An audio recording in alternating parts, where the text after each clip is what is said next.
But do any of these 650,000 people, Rita and James, realise that they are migrating to stolen land? Because the voice, no sooner will they arrive, set up home, you beauty, we've cracked it, we've landed in Australia, here we are, we're going to have our own home and build our own lives here. No, you're not. This isn't your land. Rack off, because this is what the voice is all about. This is what we've had calls. Tony Abbott's been calling for McGowan to release his details on the voice.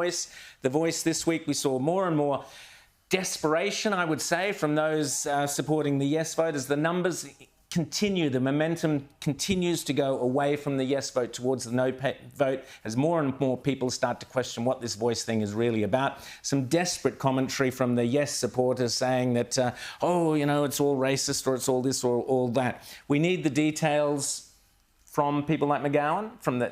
Well, so this is a really interesting thing here, because Mark McGowan, of course, was, right away, right on about the voice and all of that. But here's the interesting thing now. There's a petition up to say, hey, Mark McGowan, and by the way, I don't know where we would have heard this sort of question about where did you get your advice from, but Mark McGowan, could you please just let us know what advice you got on whether or not to actually support this? Or did you just go off on a frolic with it? And did anybody in any of that advice say, hey, maybe with a state like WA, where you have all of these resources projects and you have a voice that could wind up, having a say over those sorts of things. Not a veto power. No, not a veto power. Let's be very clear about that. But that this could be a little bit problematic, shall we say? Well, we saw with the existing arrangements we have with Twiggy Forrest and that irrigation project he wanted to run on his own land.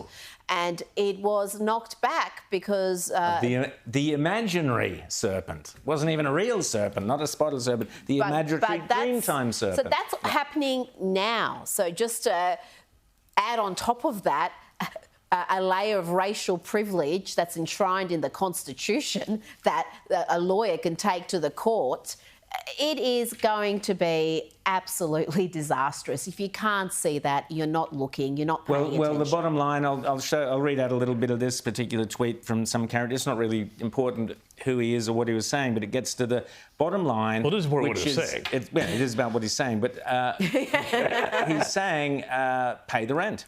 That the whole bottom line is paying the rent. You live on our land, you build your cities on our land, you steal our resources, you destroy our forests and rivers, you will pay the rent. Piss off back to England if you don't want to pay rent. Is that Lydia Thorpe's burner?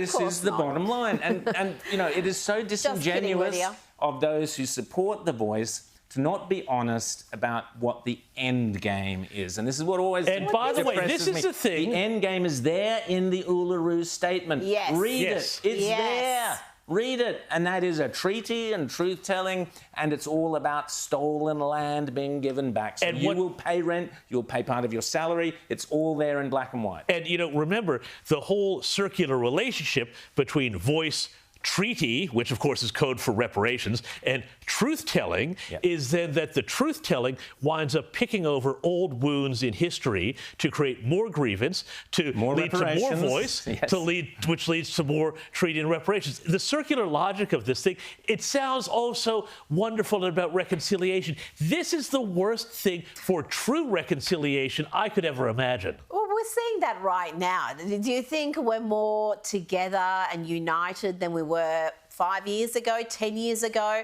Or are we now obsessing more about race? Are we now obsessing more about things that you have absolutely zero control over? Are we judging people based on their racial heritage and determining that they should have additional rights based on that? These are ideas that just a few years ago were abhorrent, that we would on their face see as racist, see as something that you should not introduce into society or tolerate. And now we're talking about putting it into the Constitution.